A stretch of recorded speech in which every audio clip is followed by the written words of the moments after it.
ईशा शर्मा हैं चंडीगढ़ से। कह रही हैं, why do people talk in baby language in love. तो ये जो आशिक लोग होते हैं ये एक दूसरे से बेबी लैंग्वेज में क्यों बात करते हैं?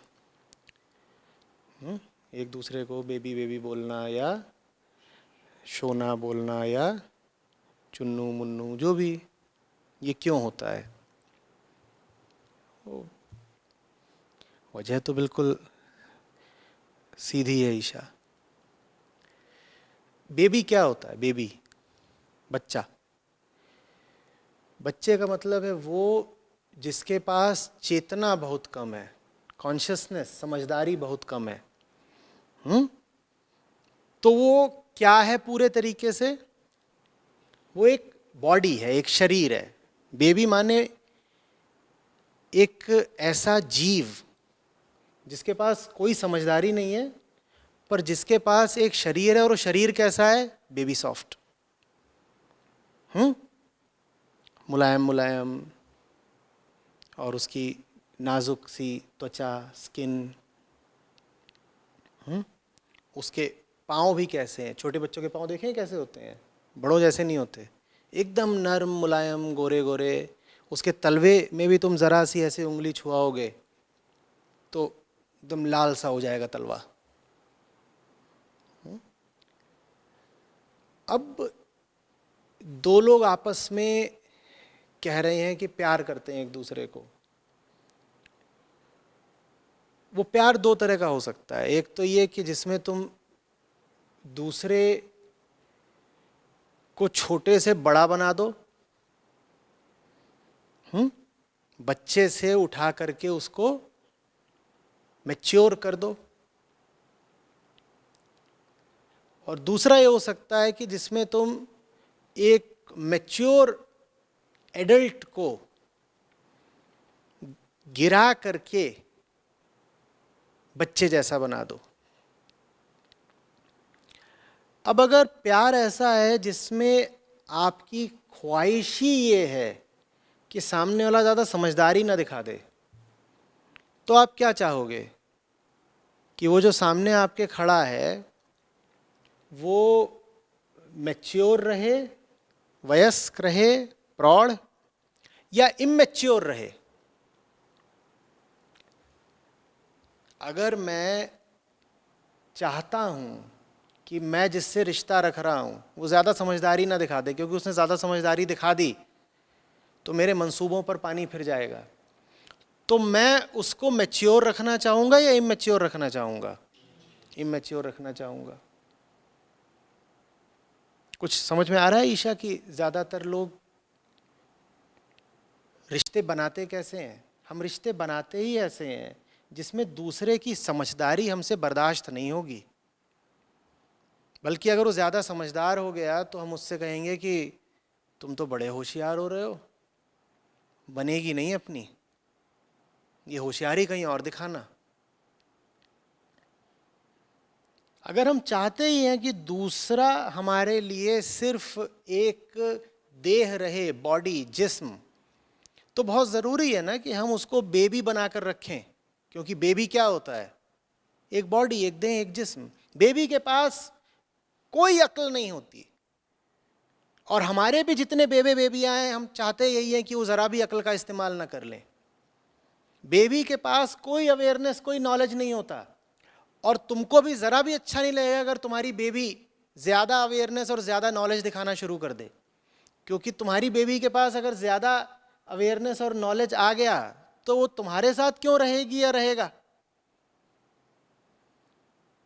तो हालत ये है कि तुमको अगर कोई मैच्योर लड़का या लड़की मिल भी गया प्रेम में, तो तुम पूरी कोशिश कर करके उसकी चेतना का स्तर, उसकी कॉन्शियसनेस का लेवल गिराते हो इतना कि वो 4 साल का हो जाए बिल्कुल। और जब वो 4 साल का हो जाता है तो तुमको बहुत प्यारा लगता है। तब तुम बहुत प्यार से उसके पास जाओगे, कहोगे ओ बेबी बेबी बेबी।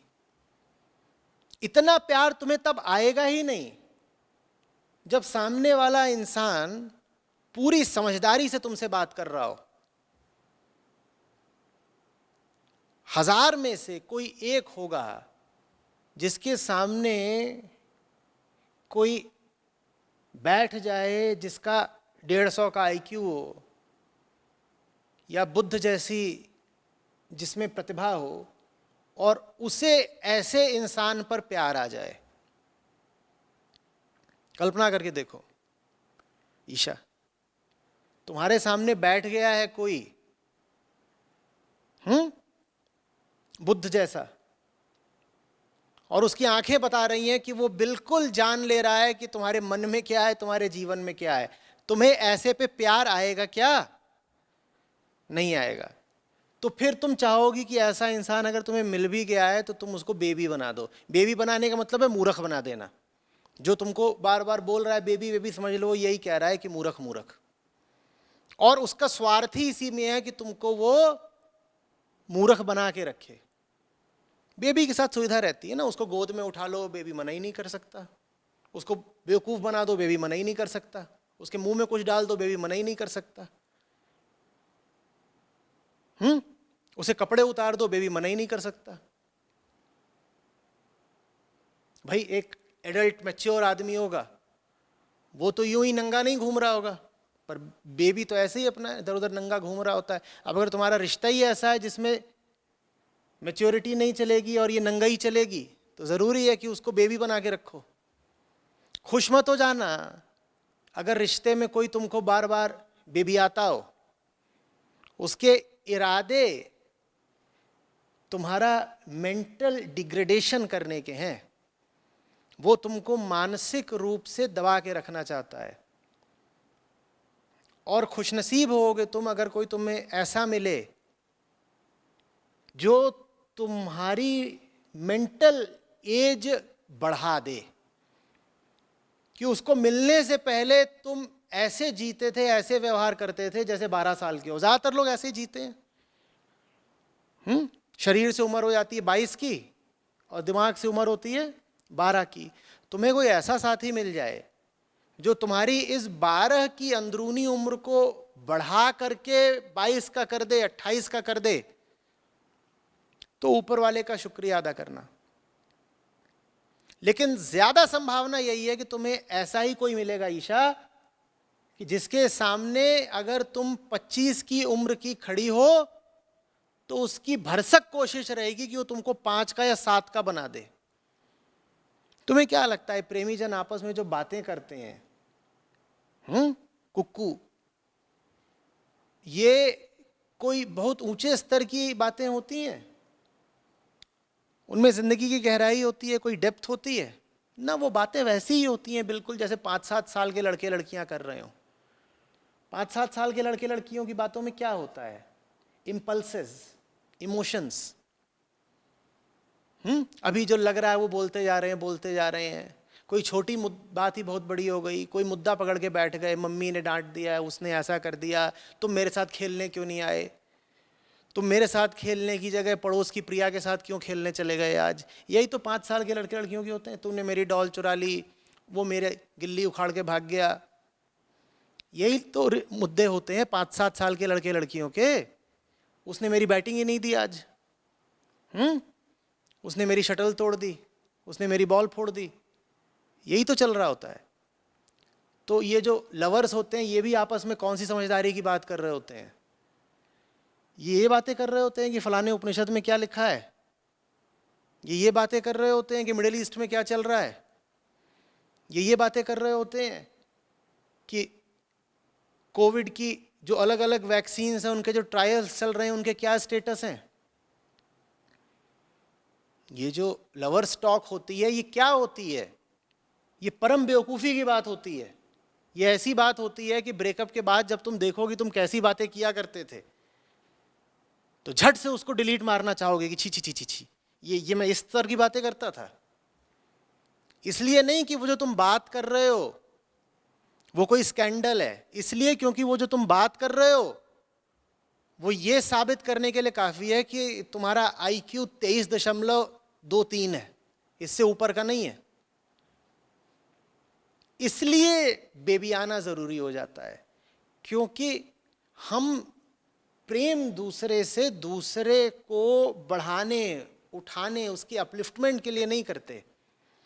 प्रेम हम दूसरे से करते हैं अपने स्वार्थ के लिए, और अपने स्वार्थ के लिए दूसरे को गिराना जरूरी होता है। दूसरे को गिराना माने दूसरे को बेबिया दिया। कि कल तक तुम कौन थे? बलवंत राय। और बलवंत राय अब क्या हो गए हैं? वो बल्लू, बल्ली, बेबी बन गए। ये किया इश्क ने तुम्हारे साथ। समझ में आ रही है बात? तो ये कोई क्यूट बात नहीं है, ये कोई इनोसेंस की बात नहीं है कि लव बर्ड्स बैठे हैं साथ में और एक दूसरे से बेबी टॉक कर रहे हैं। ये बहुत खतरनाक बात है। जब ये हो रही होती है तो बहुत मीठी लगती है, आहा हा।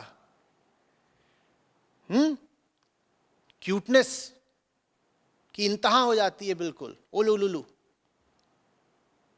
लेकिन ये चीज बहुत जहरीली है ईशा, इससे बच के रहना। फिर याद दिला रहा हूं, कोई ऐसा खोजो जो तुमको मानसिक स्तर पर ऊंचा उठाए। कोई ऐसा खोजो जो तुमको बस जिस्म की तरह ना देखे। जो तुमको बच्चा बना रहा है वो वास्तव में तुमको सिर्फ एक जिस्म बना रहा है। बेबी माने बॉडी,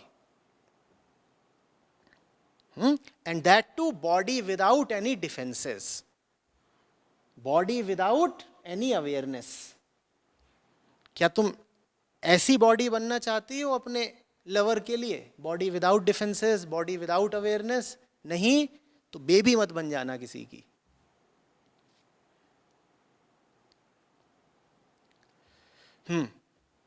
एक चीज़ ऑब्जर्व किया है, जैसे जो बेबी और जैसे खास करके बेबी सॉन्ग्स, मतलब भारतीय जो लव सॉन्ग्स में पहले नहीं होते थे, पर अभी 10-15 साल से अब जैसे बेबी डॉल और ये बेबी बेबी ये सब बहुत होना शुरू हो गया है। उसका नतीजा ये हो रहा है ना कि जब आप 100 बार सुनते हो कि कोई आपको बेबिया रहा है तो आप आंतरिक रूप से भी बेबी ही हो जाते हो। क्योंकि ज्यादातर लोग ऐसे तो होते नहीं कि उनके पास आत्मा का केंद्र है और वो बस अपनी आत्मा के कहने पर चलते हैं। उनको तो जो चीज़ तुम 100 बार बोल दोगे उनको यही लगने लगता है हम वही हैं। अब कोई लड़की है, उसको 100 बार बोल रहे हैं और 4 लोग बोल रहे हैं बेबी बेबी बेबी, तो वो अपनी नज़रों में भी क्या बन जाती है? वो बेबी बन जाती है, वो भी बेबी बन के ही घूमने लगती है। और उसके बाद अब ना उसका मानसिक विकास हो सकता है ना आध्यात्मिक विकास हो सकता है, अब वो बस बेबी है। उसके शक्ल पर ही एक तरह की इमेच्योरिटी आ जाती है, चाइल्डिशनेस आ जाती है। और ये चाइल्डिशनेस इनोसेंस की नहीं है, इग्नोरेंस की है। ये जो चाइल्डिशनेस आ गई है इसमें निर्दोषता नहीं है, इसमें अज्ञान है। समझ में आ रही है बात? और बुरे से बुरी चीज ये हुई है कि उसे ये लगने लग गया है कि ये जो चाइल्डिशनेस है ये उसकी संपदा है, एसेट है। और वो एसेट ही नहीं है, अब वो अपनी इस चाइल्डिशनेस को वेपनाइज कर देती है। It's a weaponised asset. Weaponised asset समझ रहे हो? ये जो चाइल्डिशनेस है, ये जो क्यूटनेस है, इसका इस्तेमाल हथियार की तरह किया जाता है। कैसे हो गया एक हथियार? समझना, जो पुरुष वर्ग है वो खोज ही रहा है किसी ऐसी को जो देह ही देह हो और दिमाग से गुल हो। क्योंकि तुम्हें वास्ता ही क्या है? उसकी देह से वास्ता है। ज्यादातर जो पुरुष हैं या लड़के हैं वो कैसी लड़कियां खोज रहे हैं? जो बहुत इंटेलेक्चुअल हो, समझदार हो, अवेयर हो। दुर्भाग्य की बात है कि ऐसी लड़कियां कोई नहीं चाहता। ज्यादातर लड़के, मेल्स, लड़कियां ऐसी खोज रहे हैं, और वाइस वर्सा, शायद हो सकता है लड़कियां भी ऐसी लड़के खोज रही हों। ज्यादातर पुरुष ऐसी ही लड़कियां खोज रहे हैं जो शरीर से तो पूरे तरीके से जवान हैं, वयस्क हैं, ग्रोन अप हैं, लेकिन मानसिक तौर पर एकदम डम्ब हैं। क्योंकि ऐसी लड़की से अपने स्वार्थ की पूर्ति करना बहुत आसान है भाई। वो ज्यादा सवाल नहीं पूछेगी, तुम उसे बेवकूफ बना सकते हो, तुम उसके साथ जिस तरह का चाहे खिलवाड़ कर सकते हो, वो ज्यादा रेजिस्ट ही नहीं करेगी।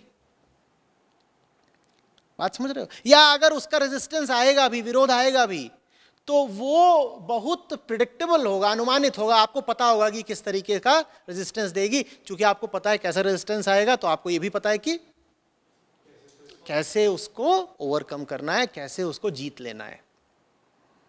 समझ में आ रही है बात? तो इसलिए ये सब चलता है कि दूसरे वाले को उसकी ही नजरों में ये जता दो कि तेरे लिए यही अच्छा है कि तू बेबी बन के रहे, और फिर वो भी जान जाती है कि मुझे अपने बेबीपने को कैपिटलाइज करना है, मैंने कहा वेपनाइज करना है। वो उसका इस्तेमाल फिर हथियार की तरह करती है। तुमको वही चीज उसकी चाहिए, वो वही चीज दिखाएगी और तुरंत वो तुमको जीत लेगी। Now you have been won over. और ये बात मैंने कहा दोनों तरफ लागू होती है, लड़कों पर भी लागू होती है। वो भी इसी चीज का इस्तेमाल करते हैं। और ये बहुत गड़बड़ बात है, क्योंकि आदमी पर सबसे ज्यादा असर किसका पड़ना है? साथ का। जो तुम्हारे साथ है वही तुला हुआ है, वही लगा हुआ है कि तुमको उठाने की जगह तुमको बेबी बना देगा। तो अब बताओ तुम्हारे लिए क्या उम्मीद शेष? तो इस चीज से बिल्कुल बचना। और आपने बिल्कुल ठीक कहा कि ये हिंदुस्तान में तो कभी होता ही नहीं था कि एक दूसरे को बेबी आया जाए। ये तो पिछले 20-40 साल में पाश्चात्य प्रभाव है। भारत में इसलिए नहीं होता था क्योंकि भारत में इतनी समझदारी थी कि जिसको प्रेम कर रहे हो, जिसको साथी कह रहे हो अपना, उसका नुकसान नहीं कर देना है, उसको देह ही नहीं बना देना है। उसकी जिंदगी में इसलिए नहीं घुसे हो कि उसको 4 साल का खिलौना बना दो।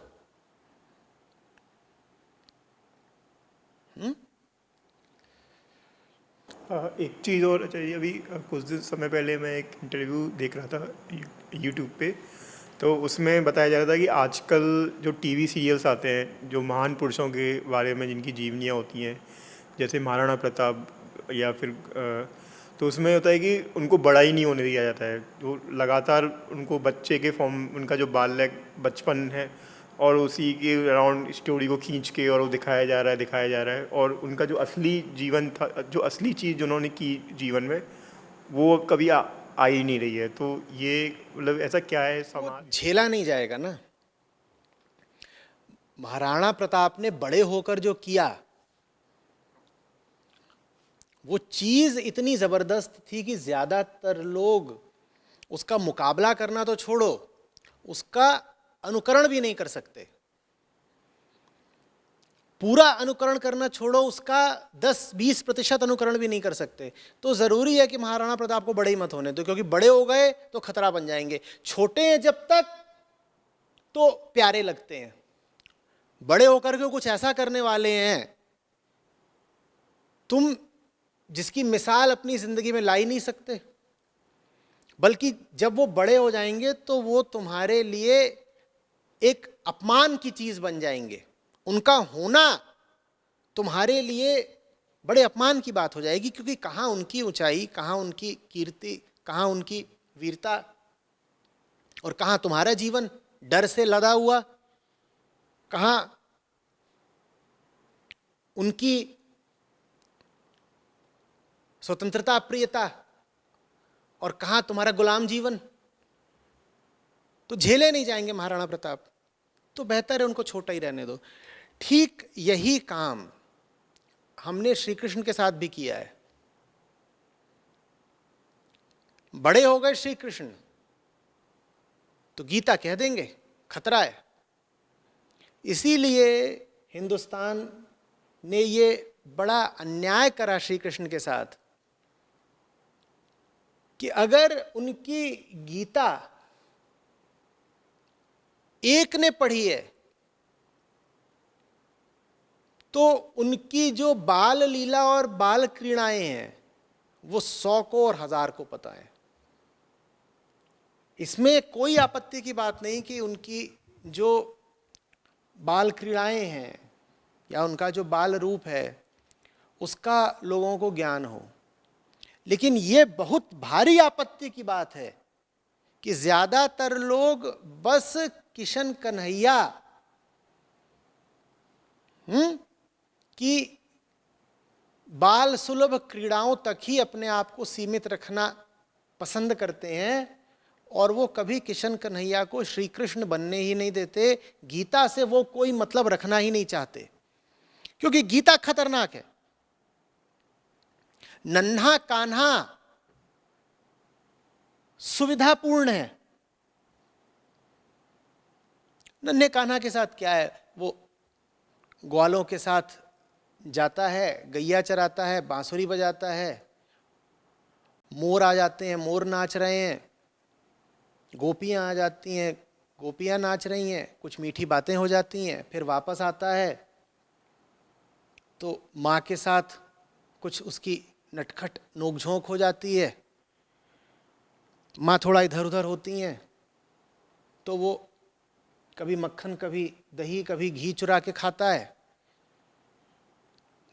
इस चक्कर में पात्र फोड़ देता है तो माँ आती है तो किसी भी अन्य नटखट बालक की तरह कहता है मैं नहीं माखन खायो।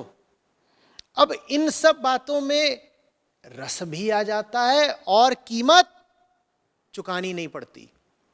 तो ज्यादातर लोग कृष्ण भक्ति के नाम पर बस अपने आप को इन्हीं चीजों तक सीमित रख लेते हैं। और मैं फिर कह रहा हूं, मेरा आशय ये बिल्कुल भी नहीं है कि इन बातों का ज्ञान ना हो या श्री कृष्ण की बाल लीलाओं का रस ना लिया जाए। सुंदर है, मीठी हैं उनकी बाल लीलाएं, जरूर उनका आप रस लें, लेकिन मुझे बताइए आप गीता तक क्यों नहीं गए? यदि श्री कृष्ण आपको वास्तव में प्रिय हैं तो गीता की इतनी उपेक्षा और अवहेलना कैसे कर दी आपने? कहीं ऐसा तो नहीं कि ये आपके मन की आंतरिक साजिश है? क्योंकि अगर आपने श्री कृष्ण को बड़ा होने दिया तो निष्काम कर्म भी सुनना पड़ेगा। निष्काम कर्म सुन लिया और जीवन में उसका अनुपालन नहीं किया तो बड़ी बेइज्जती की बात होगी। तो इससे अच्छा ये है कि ये नौबत ही ना आने दो कि श्री कृष्ण की निष्काम कर्म की शिक्षा हमारे कानों में पड़े। ये नौबत ही नहीं आने देंगे, कृष्ण को हम बड़ा ही नहीं होने देंगे। घर में श्री कृष्ण की प्रतिमा भी रखेंगे तो कितनी बड़ी, वो छोटी सी कि बाल गोपाल बैठे हुए हैं, बड़ा उन्हें होने ही नहीं देंगे। और मैं फिर कह रहा हूं, श्री कृष्ण के बाल रूप से किसी को क्या आपत्ति हो सकती है? बहुत सुंदर है, बहुत रसिक है, लेकिन उस बाल रूप से आगे जाकर के कभी श्रीमद् भगवत गीता तक न पहुंचना, ये बहुत गड़बड़ बात है।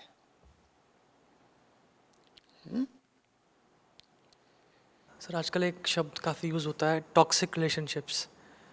तो जब मैं आपको सुन रहा था इस प्रश्न का जवाब देते हुए तो मुझे एक चीज़ याद आई कि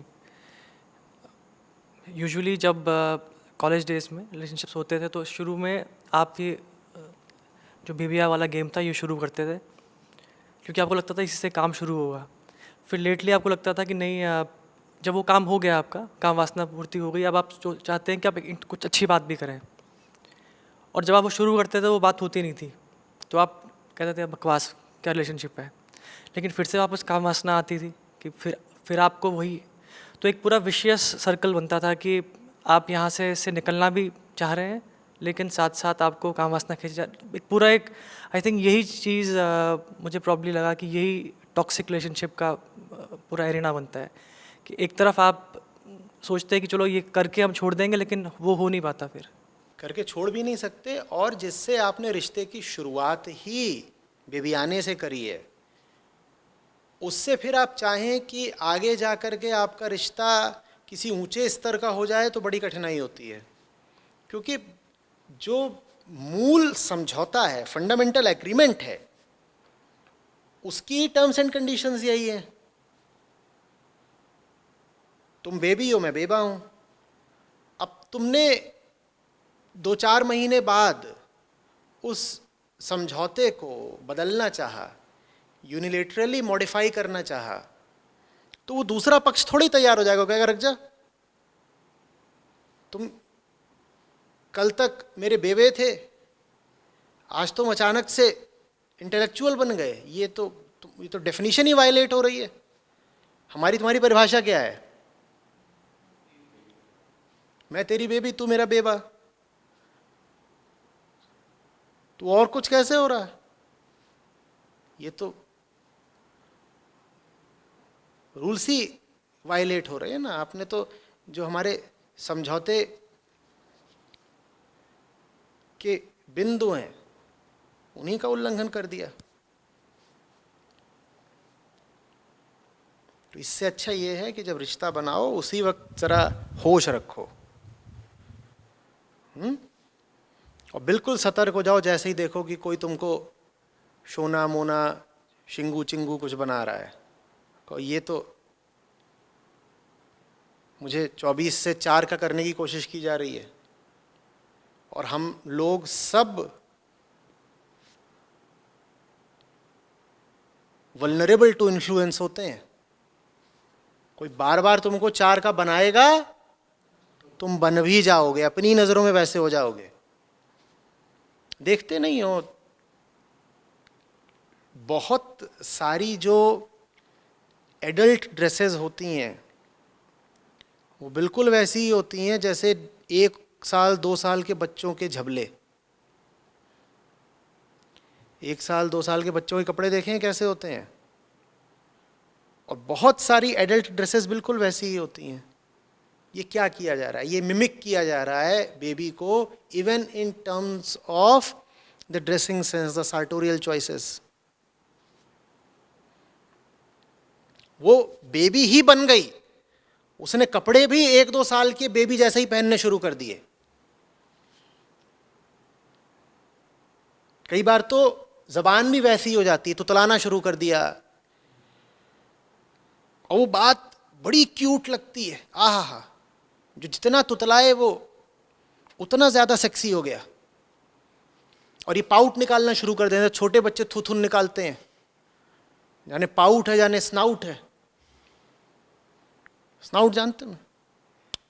सुअर का थूथुन, हाँ वही थाना थाया वाला।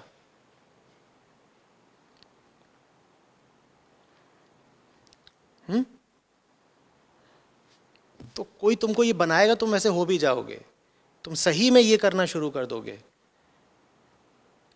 मैं तो थाना था रहा था। अभी हंसी आ रही है, यही बोलते नजर आओगे।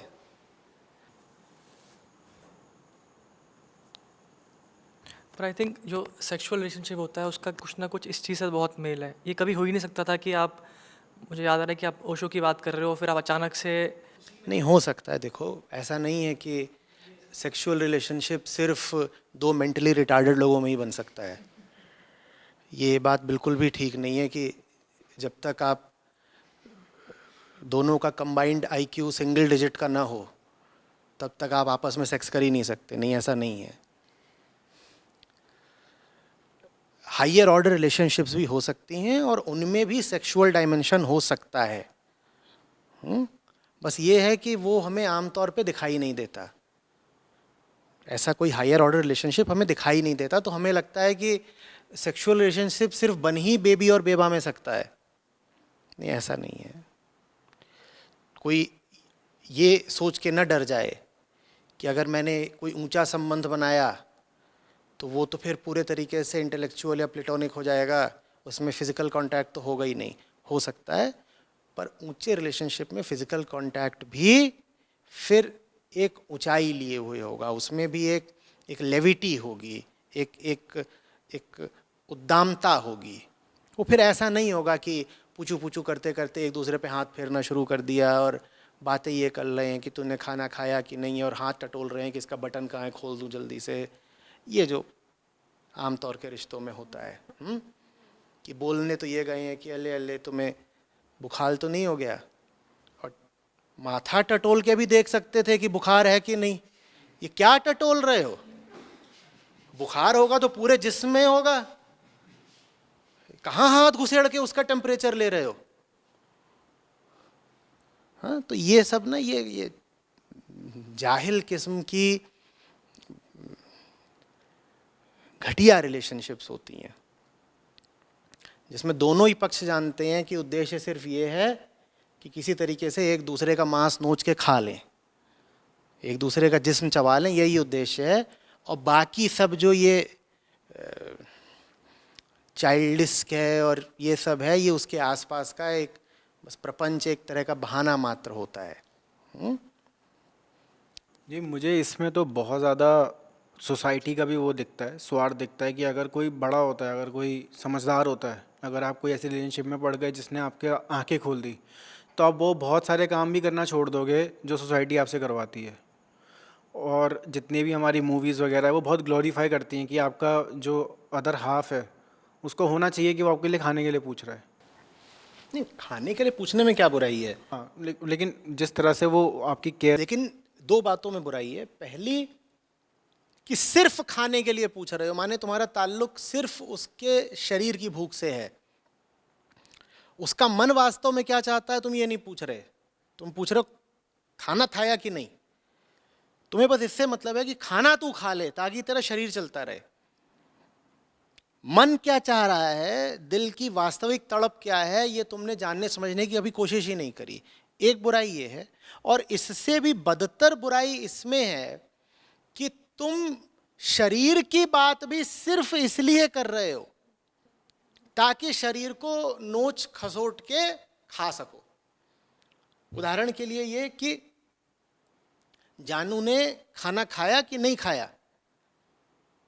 अब खाना नहीं खाया और तुमको मौका मिल गया, झट से एक कटोरे में कुछ लेकर के लेटी हुई है जानू, चढ़ गए उसके बिस्तर पे कि मैं अपने हाथों से खिला देता हूँ।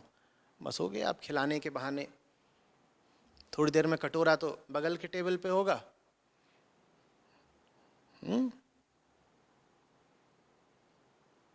इतनी भी ईमानदारी कहाँ होती है ज़्यादातर लोगों में कि वो कह सकें कि मुझे सिर्फ और सिर्फ शरीर की हवस है।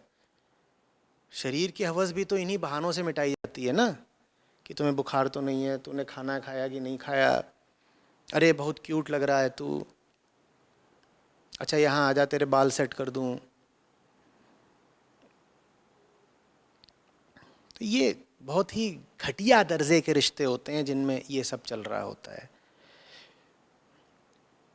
अब न तो अच्छे साहित्य से परिचय है, न ऊंचे लोगों की बायोग्राफीज पढ़ी हैं, जीवन कथाएं, तो ऊंचा रिश्ता हो कैसा सकता है इसकी ज़्यादातर जवान लोगों को कोई कल्पना ही नहीं है। तो उन्हें लगता है कि ऐसा ही होता है। जैसा अभी ये कह रहे थे ना कि सेक्सुअल रिलेशनशिप का मतलब ही यही है कि दोनों एकदम जब अपना अपना स्तर गिरा देंगे तभी सेक्सुअल रिलेशनशिप बनेगा। एक हायर ऑर्डर सेक्सुअल रिलेशनशिप भी हो सकता है, इसका तो कोई अनुमान भी नहीं है, कोई कल्पना भी नहीं है ज़्यादातर लोगों, क्योंकि कोई एक्सपोजर ही नहीं है। न ऊंचे लोगों से कोई साथ है, संगत है, न पुराने बीते हुए ऊंचे लोगों की मैं कह रहा हूँ कहानियाँ पढ़ी हैं, और न ही ऊंचे दर्जे का लिटरेचर, साहित्य पढ़ा है। तो मन को जो कहानियाँ मिल रही हैं, रोल मॉडल्स मिल रहे हैं, वो आसपास के ही गए गुजरे लोग हैं, सब उनका ऐसा ही चक्कर है। शायद इसलिए ही तब ऐसे रिलेशनशिप्स में शादियां भी होती हैं, तो वो आजकल जैसे डिवोर्स रेट्स भी काफ़ी हाई हो गए हैं। और ज़्यादा होने चाहिए डिवोर्स, इसमें कोई बुराई थोड़ी है। जिस तरीके के ये गठबंधन हो रहे हैं, ये सर्वप्रथम होने ही नहीं चाहिए थे। इसमें ताज्जुब क्या है कि डाइवोर्स हो रहा है? डाइवोर्स नहीं होगा तो क्या होगा? दो लोग बेवकूफ़ी में मिला दिए गए हों, बिना किसी युक्ति के, बिना किसी समझ के, तो उनका रिश्ता चल कैसे जाएगा? जैसे तुम्हें बिजली के 10-15 तार दिख रहे हों और तुम यूं ही नशे में कोई भी 2 तार उठाओ, बस यूं ही रैंडमली, और उनको आपस में जोड़ दो, तो आग नहीं लगेगी तो और क्या होगा? बत्ती जलेगी। सर आपने जो उदाहरण दिया, जो ये जैसा प्रश्न आया था उसमें ये था कि जो कपल्स होते हैं वो इस तरह की एक तरह से बचकानी बातें कर रहे हैं और एक दूसरे के आईक्यू लेवल को डाउन कर रहे हैं, लेकिन इस तरह के रिश्ते भी होते हैं। समय कई सालों तक अमेरिका में था, तो बाहर से अगर आप देखेंगे तो बड़ी इंटेलेक्चुअल बातें होती हैं और इसी तरह के इंटेलेक्चुअल डिस्कशंस भी होते हैं, करते हैं, लेकिन फिर भी देख के लगता है कि मतलब प्रेम तो उनमें भी नहीं है एक दूसरे के प्रति। तो इन तरह के रिश्तों में जिसमें भले ही इंटेलेक्चुअल लेवल पे डिस्कशंस होती हों और ऊंची ऊंची बातें होती हों, मानसिक स्तर पे जो ऊंची बातें भी होती हों, लेकिन एक सूखापन रहता है वैसे रिश्तों पर। तो वहाँ उसमें क्या मिसिंग है? वास्तविक प्रेम फिर तीसरे तल की बात है। शरीर से नहीं होता प्रेम, इस बात पे मेरा जोर था जब मैं जवाब दे रहा था। आपने जो मुद्दा उठाया वो ये है कि मन से भी तो नहीं होता है ना प्रेम, विचारों से भी तो नहीं होता है ना, कि एक दूसरे से विचार मिला रहे हैं और विचारों की ऊंची ऊंची पतंगें उड़ा रहे हैं, उनसे भी नहीं होता है। बिल्कुल सही बात है। प्रेम विचारों से भी आगे की बात है, वो कोई और बात है। वो क्या बात है, वो उत्तर में बोली है। कुछ ऐसी नीयत हो जाना अपनी कि अपने स्वार्थ से कहीं ज्यादा जरूरी लगे दूसरे का हित। हम आमतौर पर ऐसे होते नहीं हैं कि अपने स्वार्थ से आगे हमें कुछ भी और लगे। अरे हमें अपना ही हित अपने स्वार्थ से बड़ा नहीं लगता, तो हमें दूसरे का हित कैसे अपने स्वार्थ से बड़ा लगेगा? प्रेम का मतलब होता है दूसरे की बेहतरी हो, दूसरे की तरक्की हो, ये चीज़ मेरे लिए ज़्यादा ज़रूरी हो गई है अपनी सुख सुविधा से, अपने स्वार्थ से। वो फिर आत्मा की बात होती है। बिल्कुल ठीक कहा कि बिल्कुल हो सकता है कि 2 लोग हों जो बहुत बौद्धिकतापूर्ण बातें करते हों, हाईली इंटेलेक्चुअल एंगेजमेंट रखते हों आपस में, लेकिन फिर भी रिश्ता रूखा हो।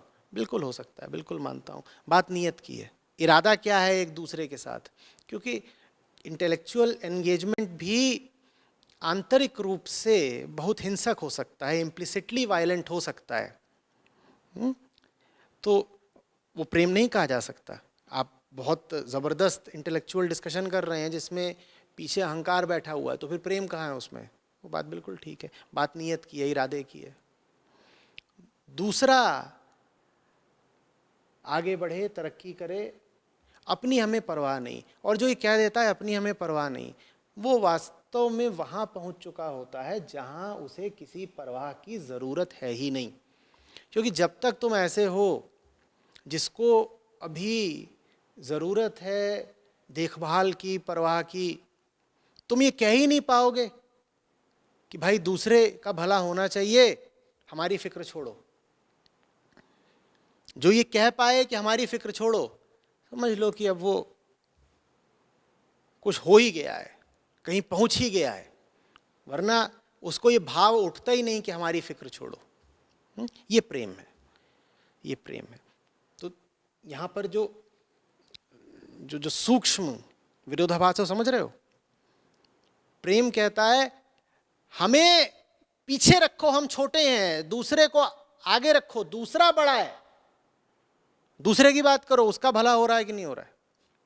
लेकिन वास्तव में प्रेम तब होता है जब तुम बहुत बड़े हो गए होते हो। प्रेम कह क्या रहा होता है? दूसरा बड़ा है, दूसरे की बात करो, दूसरा बड़ा है।